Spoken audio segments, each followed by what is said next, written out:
கர்த்தருக்கு பயந்து அவர் வழிகளில் நடக்கிறவன் எவனோ பாக்கியவான் என்று சொல்லி நாம் பார்க்கின்றோம்.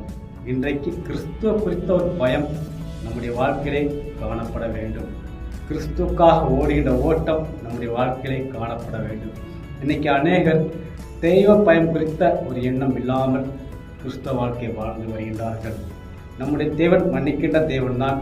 அவர் நம்மை அன்போடு அரவணைக்கின்ற தேவன் தான்.